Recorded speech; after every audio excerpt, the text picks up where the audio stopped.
Moviegoers love a good reveal, whether it's Oz the Great and Powerful or Verbal Kint or Darth Vader.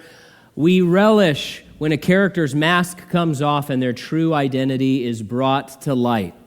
The Mission Impossible franchise might take the character reveal too literally. In 6 movies, they've had 15 scenes where a character dramatically tears off a mask to show who's underneath. My favorite are the masks that somehow also change Tom Cruise's height and weight. Have you noticed that? He'll have a mask, but it'll make him look like Philip Seymour Hoffman. They don't look the same from the neck down, but those are some great masks. There's a dramatic unmasking, shocking reveal in Genesis 38. Now, the text is sordid, but the story isn't being told to scandalize us. After all, the Bible isn't a tabloid. So why has God included this embarrassing episode for us to study? As we've seen already many times in this book, the Lord doesn't shy away from telling us the truth, even when it's ugly, even when it's about his chosen people. But the text isn't just about uncovering sin. It's about revealing God's grace and his irrepressible accomplishing of good, even when man is doing all the wrong that he can. So let's take a look at these reveals, starting in verse 1. At that time, Judah left his brothers and settled near an Adullamite named Hira. There Judah saw the daughter of a Canaanite named Shua. He took her as a wife and slept with her. She conceived and gave birth to a son. He named him She conceived again and gave birth to a son, named him Onan. She gave birth to another son and named him Shelah. It was at Chezib that she gave birth to him. So the year is around 1900 BC, and our text tonight is going to cover a little more than 20 years, but a pretty good spread. And it starts, as we're told in verse 1, right after Joseph is sold into slavery, which we saw last time. So while Genesis 38 is playing out, at the same time, Joseph is serving in Potiphar's house and then spending his years in jail and then finally ascending to his place of leadership in the government of Egypt.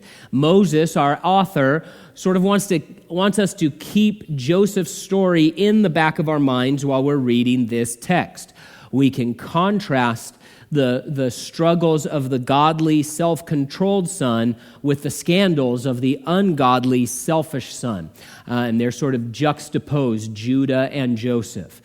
Now, Judah is making very consequential decisions in these verses. First of all, he leaves his brothers and settles in a Canaanite community. This is exactly what Lot did before him and Esau did before him, and they did it to their own ruin. We've studied through that in those earlier passages. And this is exactly what Judah is doing. He's cutting away from his family, cutting away from the covenant of God, and going to live with the Canaanites. He marries a Canaanite woman. This is a purposeful choice to operate outside of the covenant. He's completely walked away from the plan of God, the boundaries of God, the tradition of his family.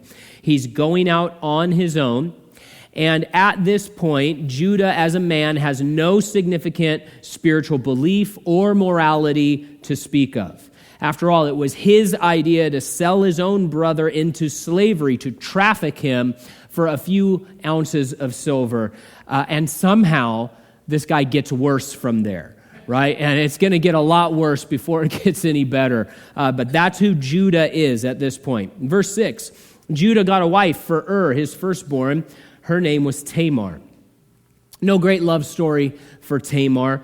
This Canaanite girl is going to be treated absolutely terribly by this family. And from start to finish of this passage, it's as if she is completely on her own, that she has no friends, no help, no one watching out for her. Notice, as we read, her isolation, her loneliness, her being left to her own devices. Verse 7, now Judah's firstborn son, was evil in the Lord's sight, and the Lord put him to death. All I have to say is that Er's evil must have been remarkable. Consider the fact of the facts of what we already have seen in the book of Genesis. Consider the fact that God did not put Cain to death. He did not put Lamech to death. He did not put Ham, the wicked son of Noah, to death. And if you're familiar with this passage, or you will be after this chapter, he doesn't even put Judah to death for all the things that he's done, and he's selling his own brother into slavery. So, man, what did do? What kind of a man was We don't know, but he wasn't good. Now, this is the first time in the Bible where God executes an individual for their sin. There were wider judgments, of course, like the flood. That was a global judgment as a result of man's sin. And there was the destruction of Sodom and Gomorrah and the cities on the plain. That was also a judgment on sin. But this is the first individual judgment that God looked down on a life and made the determination that you're done, I'm going to kill you because of your sin. It was the first time that happened, but it wouldn't be the last. In fact, even into the New Testament, we see God at times bringing terrible terminal judgment on specific people, specific unbelievers, like Herod Agrippa in Acts 12. The people were trying to suck up to Herod Agrippa, and they were saying, the voice of a God and not of a man, the voice of a God and not of a man. And he was like, yeah, I kind of am like a God. And the Lord said, that's enough. And an angel struck him, and he's eaten by worms, and he dies. There's, I think, a great Donut Man song about that. All you young worship leaders, if you could work on an Acts 12 worship song, that'd be great. Also, it wasn't just unbelievers that we see the Lord bringing terminal judgment on for their sin. In fact, we see more often God doing it to believers in the New Testament. Believers, Christians like Ananias and Sapphira in Acts chapter 5, who played the hypocrites, lied to the Holy Spirit, lied to the church, and they were struck dead for that sin right then and there. Also, some of the believers in the church at Corinth. In 1 Corinthians chapter 11, Paul says, listen, because of some of your sin, some of you are sick, and some of you have fallen asleep, meaning have died because of your sin.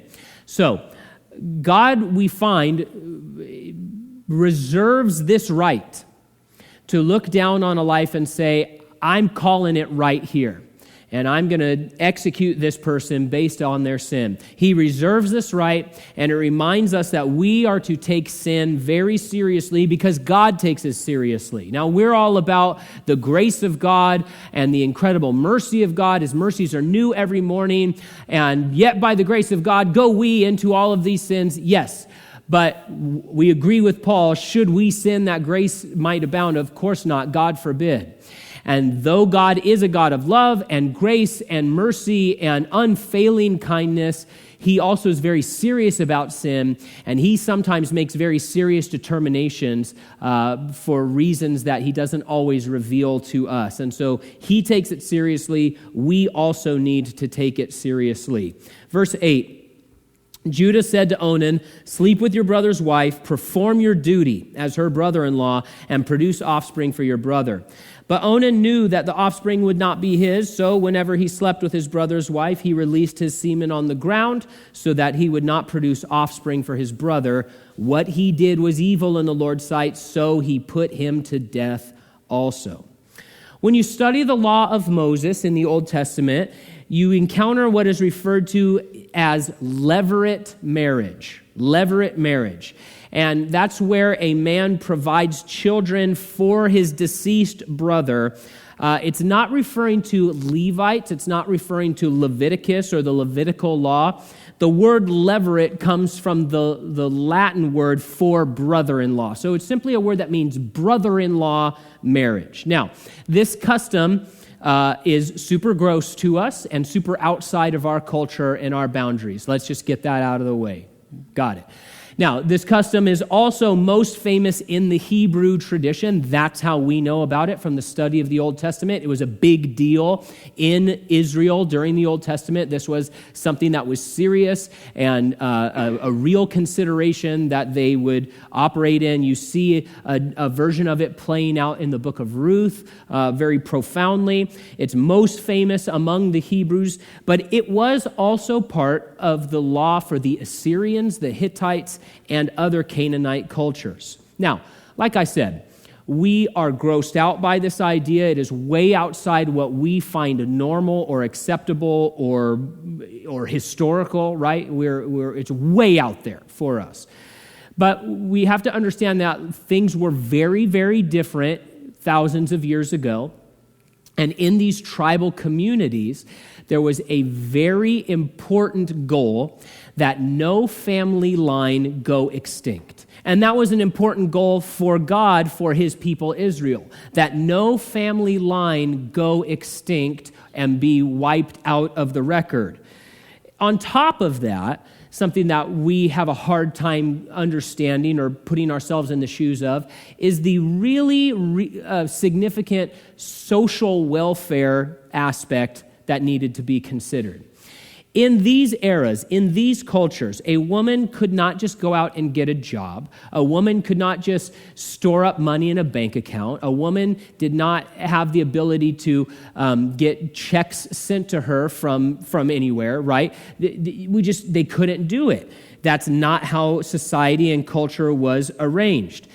A woman was protected and provided for by her father until she was married. And then what happened? There was an arrangement, there was a contract, there was a bride price, there was a dowry, there was a transaction. And sometimes we look back and it's like, hey, it's kind of like the lady's being treated like a piece of property. And in many cultures, she was in a negative sense. But even in the more godly Hebrew culture, it was more about who's going to take care of this individual. Someone has to take care of her. So when we read there that Judah goes and he gets this wife for his son, it's a transaction. She is being transferred from the responsibility and the authority of her father into the household of Judah. A bride price is paid. And so she is now the responsibility and under the authority of this new family. So before a woman was married, her father would protect her and provide for her. After she was married, she would be safeguarded by her husband. If her husband died, the idea was she would be looked after by her children. In these times, it was typical that the woman would die first, often in childbirth, right? Husbands would often outlive 2 or 3 wives. That was even the case leading into like the time of Benjamin Franklin. It was common for people all the way up to that point that the men would outlive 2 wives, right? Because life was so much more difficult. We didn't have modern medicine, and often ladies would die in childbirth. And so the idea was, okay, once the husband dies, well, you have kids, they will take care of you. It was a real problem, not just socially, not just culturally, but economically, to be a widow with no kids. It puts you in a strange social no woman's land, right? Where there's no one to protect you, no one to provide for you, and that's a real problem. Onan, this brother-in-law, shows appalling selfishness and cruelty. He was happy to use Tamar for his own gratification, but repeatedly refused to help her have children, and so he is sentencing her to total bankruptcy for the rest of her life. As things stood, Onan would get a double portion of the inheritance from his father. His older brother would have, now he's dead, which means that all falls to Onan. But if Onan provides a son to his dead older brother then that baby boy would now become the inheritor of his father's double portion. So Onan is not economically incentivized to do this, but he should be a decent, moral human being who doesn't say, oh, I want you to starve so I can get more money. But that's exactly what he's doing. And so this is truly appalling, cruel behavior on the part of Onan, way outside of what any kind of decent human being would do. The Lord sees this wickedness and he responds swiftly and justly. Now, we know, let's just pause for a second and realize who we're talking about. We are talking about Judah, the grandson of Isaac, great-grandson of Abraham, son of Jacob. We know that Judah and his people are going to be the major focus of the rest of the Old Testament, right? Do you know anything about the tribe of Issachar? Do you know anything about, characters of Naphtali? No, you don't. We know a lot more about the people of Judah. He's a major part of the Old Testament. We know great things are going to happen through the line of Judah. We're excited about that. But let's just pause at this point and say, here's what's going on with Judah and his family. Here's who they were. Just because God was going to do great things through the line of Judah did not mean that these men, his sons, had free rein to disobey God, dishonor God, and act in dishonorable, disgraceful ways, right? God did not have to use these wicked sons. He would raise up others. And that's always the case, right? It's the message that was given to Esther. Hey, the Lord wants to use you for great things, but if you won't, then God will raise up someone else. It's the same thing that Jesus said to the Jews in his time. He said, if these people don't praise me, God will raise up rocks to praise me if they have to. And so God wants to use us, but if we refuse to obey, if we refuse to go his way, if we're just going to walk in dishonorable ways, disobedient ways, he can say, okay, then I will set you aside because I don't have to use you. I want to use those who are willing to obey me and love me and honor me and give their hearts to me. And so he did not have to use these guys. He could and would raise up others. So the question is, how would Judah respond as the pressure increased in the family? Verse 11, Judah said to his daughter-in-law Tamar, remain a widow in your father's house until my son Shelah grows up, for he thought he might die too, like his brothers. So Tamar went to live in her father's house. Judah responds with a selfish, dishonorable solution. First of all, he assumes that it's Tamar's fault. She's some kind of black widow. She's the reason why my two sons are dead, and if I have Shelah go over to her, he'll die too. Second, he lies outright. We're told he has no intention of making good on this promise. And third, perhaps worst of all, he expels Tamar from his home. Now, she belonged to his household. He had agreed to bring her into the family. The bride price had been paid. She had been transferred as a member of her father's house to a member of his house, and he's throwing her out, refusing to give her any protection, any provision, and he says, just go live as a widow somewhere else, and maybe someday we'll work it out. She does not belong in her father's house. He's doing a really bad thing here. There's another layer to his disgraceful behavior here. Judah has decided to throw in with the Canaanites, right? He's made the choice to leave his family and say, I live with the Canaanites now. He lives with them. He marries with them. He does business with them. He's friends with them. It's interesting to discover that in the Hittite and Assyrian laws, levirate customs and levirate laws extended not just to the brothers-in-law, but to the father-in-law as well. Meaning that in the culture he had willfully assimilated into, it was now legally his duty to bear a child with Tamar. Now, obviously, we in the 21st century as New Testament Christians, we come at this from a very different perspective. But according to the choices that Judah has made, the life that he's carved out for himself, it was his responsibility legally and culturally and morally to either provide his son to give an heir to Tamar or for himself to give a son to Tamar. There was no law of Moses yet. They're not under the Mosaic law. He had said to his son, do your duty, right? Do your duty. You better do this. But now he is not only unwilling to do his duty under the Canaanite system that he wants to be a part of, he won't even offer his third son to do what he should do. He won't even offer her provision and protection as the father-in-law who should be looking out for her. Verse 12 says, after a long time, Judah's wife, the daughter of Shua, died. When Judah had finished mourning, he and his friend Hira the Adullamite went up to Timnah to his sheep shearers. We live in such a different day and age, it's hard for us to understand the plight Tamar was facing. She has no future. She has no hope. She's left in bankrupt isolation as a widow forever.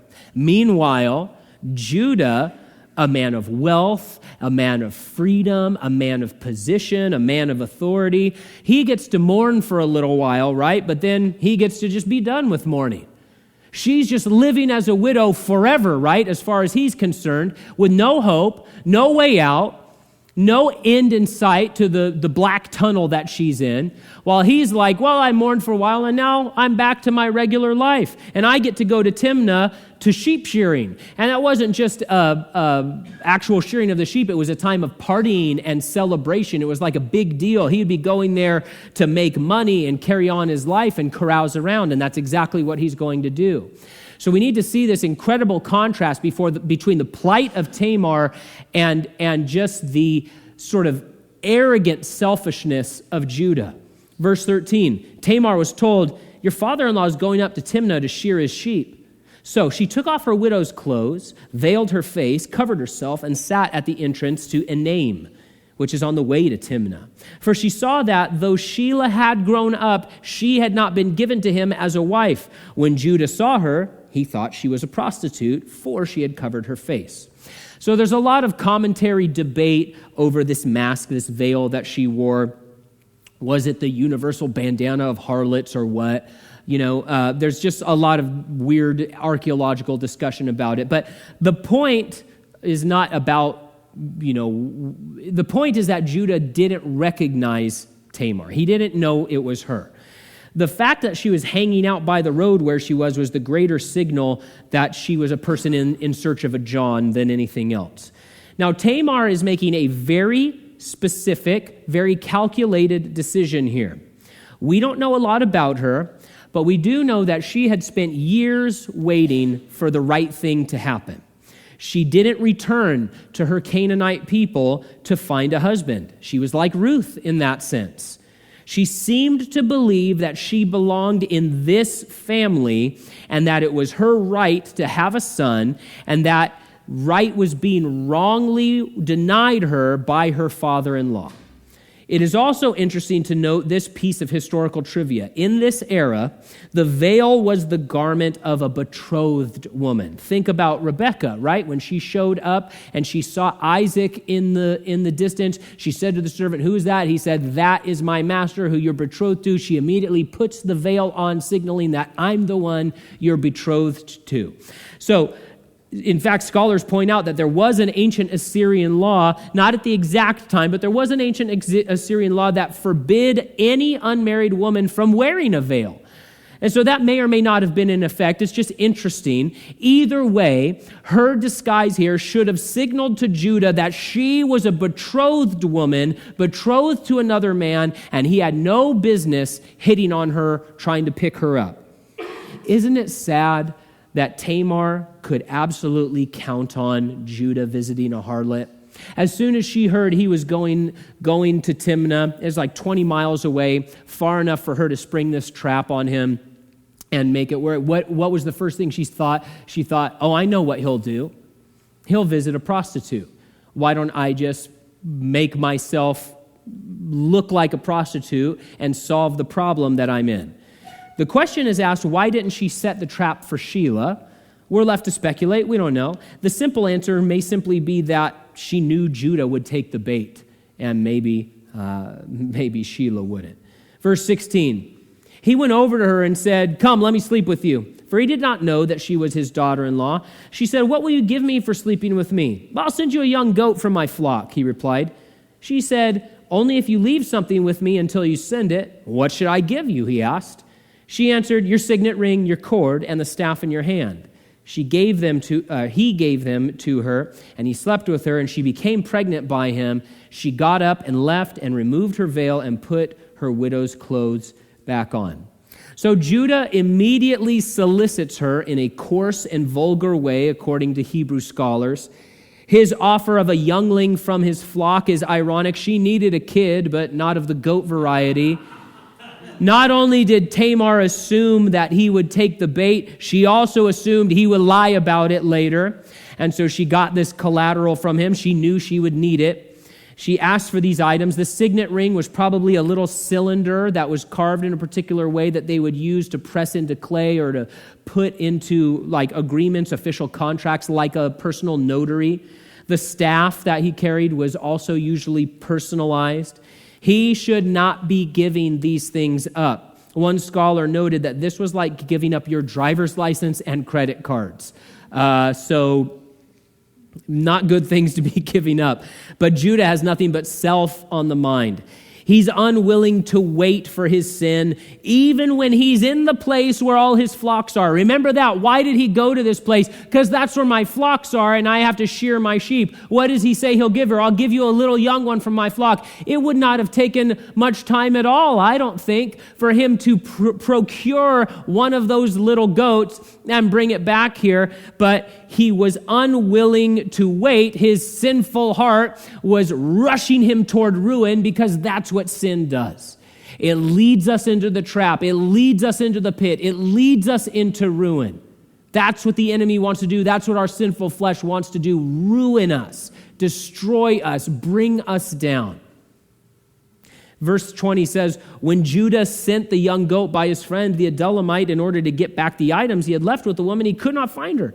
He asked the men of the place, where's the cult prostitute who was beside the road at Enaim? There's been no cult prostitute here, they answered. So the Adullamite returned to Judah, saying, I couldn't find her. Besides, the men of the place said, there's been no cult prostitute here. So Judah replied, well, let her keep the items for herself. Otherwise, we'll become a laughingstock. After all, I did send this young goat, but you couldn't find her. So Judah takes his payout to a prostitute more seriously than the welfare of his own daughter-in-law. He's completely ignoring her, completely neglecting her, completely cheating her, but like worrying himself about how, well, you better make sure that, I pay off this harlot. Beyond that, we see the corruption of his thoughts. Oh man, what will the lads think? I don't want them to laugh at me. What about what the Lord thinks, man? God was actively judging this family, and Judah was blind to it, right? God is killing your sons because of how wicked they are. And you're like, well, I don't want the guys to think I'm, not cool. He's blind to his son's sins. He doesn't think twice about his own sins. He says, I don't want to become a laughingstock. Your version may say, lest we be shamed, right? The word there is someone who is worthless, foolish, and disreputable. He's like, I don't want people to think I'm worthless, foolish, or disreputable. Spiritually speaking, he's all of those things, but he doesn't care at all. Verse 24, about 3 months later, Judah was told, your daughter-in-law Tamar has been acting like a prostitute, and now she's pregnant. Bring her out, Judah said, and let her be burned to death. So Judah is told Tamar's been acting like a prostitute, and his reaction is, well, we can't have that. She's betrothed to my son after all, and so we better kill this girl. His hypocrisy is stunning. He immediately sentences her to death, and we're going to see in the next verse, everybody just goes along with it as if that he had the right to do it. It reveals that she did still, as far as everyone was concerned, including Judah, she still fell under his authority. He had the authority and the ability to sentence her to death. No one batted an eye at that because it's like, oh yeah, she is yours to do with as you please. Meanwhile, he has thrown her out of his house. He's not paying for her food. He's not helping her with any protection. He's withholding all the things he's supposed to give her. And now he's like, well, but now it's my responsibility to kill this girl. Let's get her killed. Incredible. He had spent years neglecting her and cheating her and refusing to show her basic decency. Now he hears a rumor, secondhand, by the way. He hears a rumor, hearsay, that she's done something she shouldn't, and he quickly calls for her execution. He wants to get rid of Tamar, and this seems like a very convenient solution. Verse 25, as she was being brought out, she sent her father-in-law this message: I am pregnant by the man to whom these items belong. And she added, examine them. Whose signet ring, cord, and staff are these? Judah recognized them and said, she is more in the right than I, since I did not give her to my son Shelah, and he did not know her intimately again. Judah is exposed for all he has done.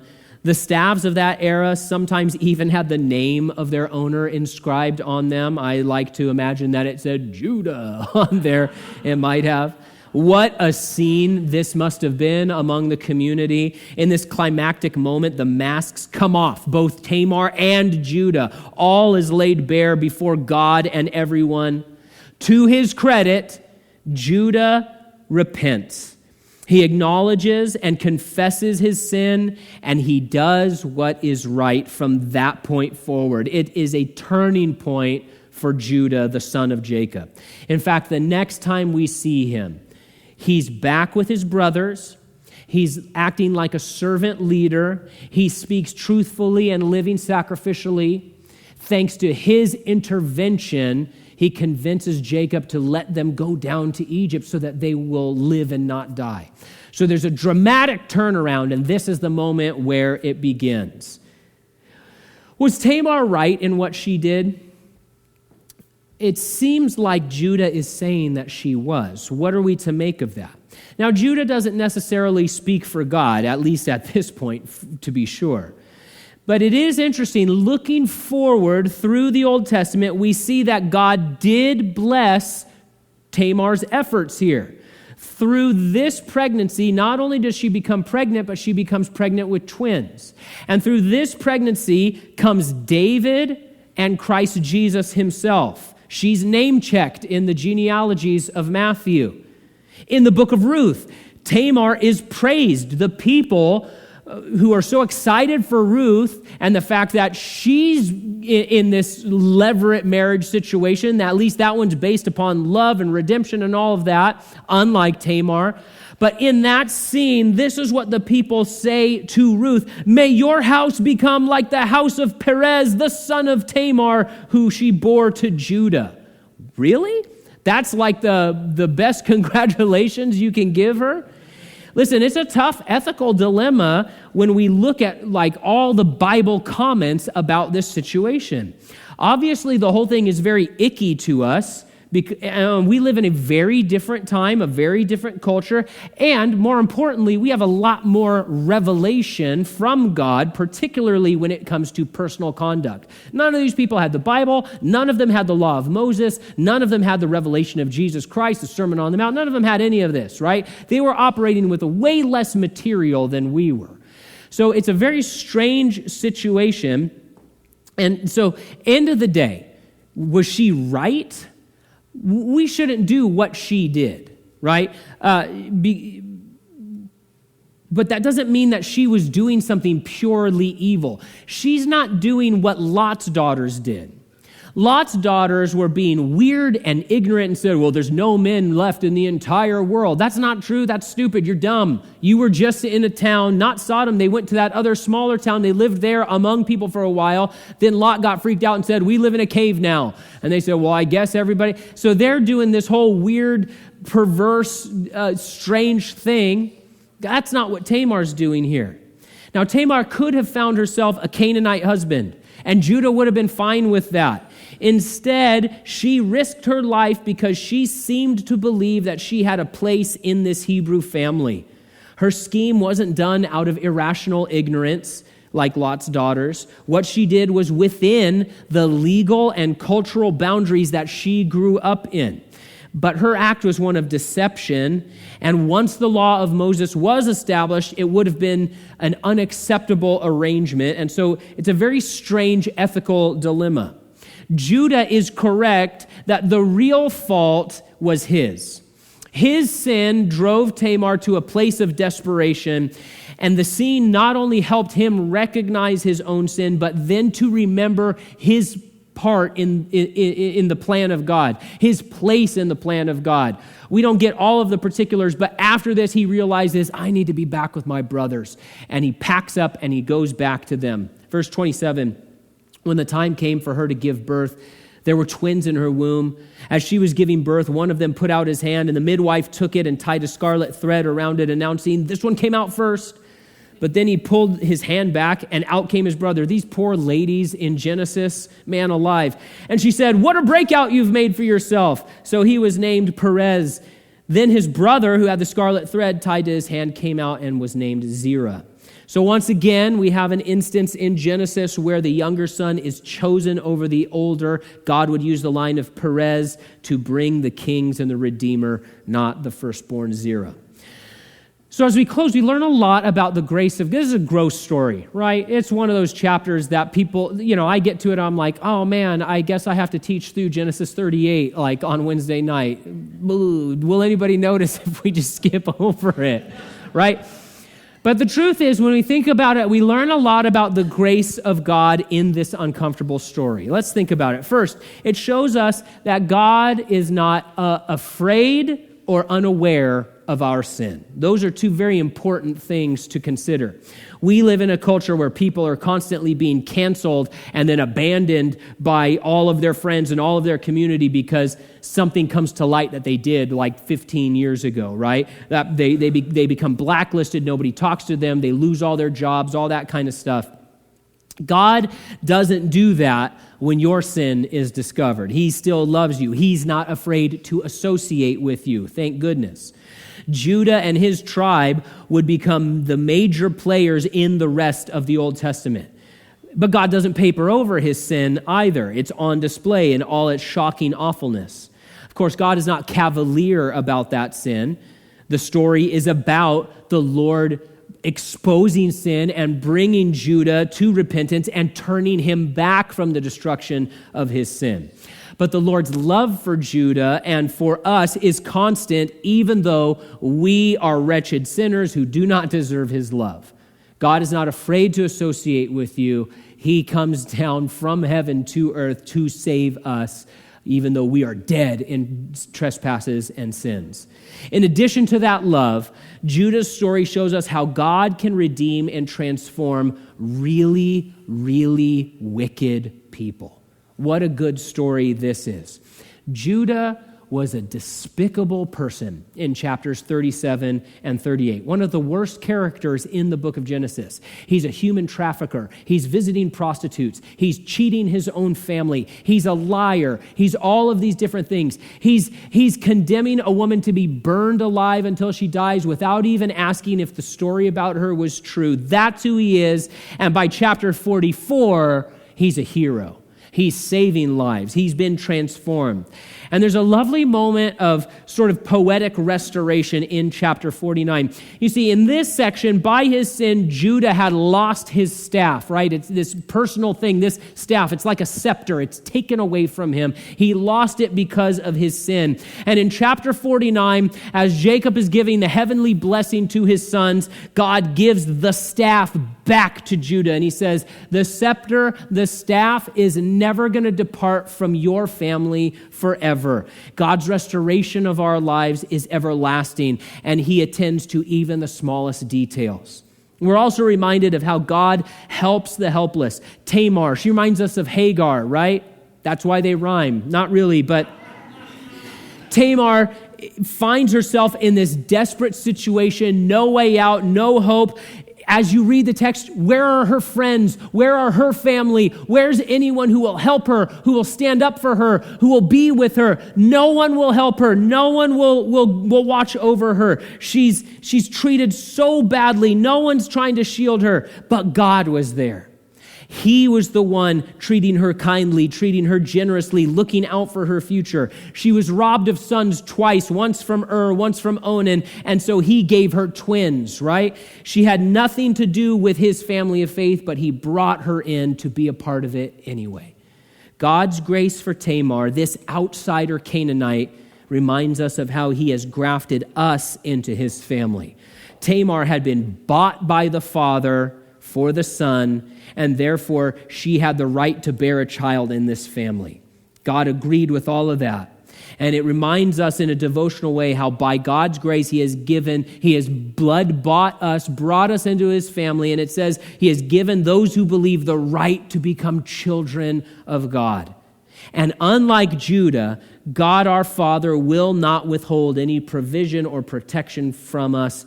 He has brought us in. He has made us his own. His grace is unfailing and unstoppable and unmatched. Even when the worst is happening on the earth, God's best is being accomplished by his power and his love and his grace for you and for me and for the rest of this world.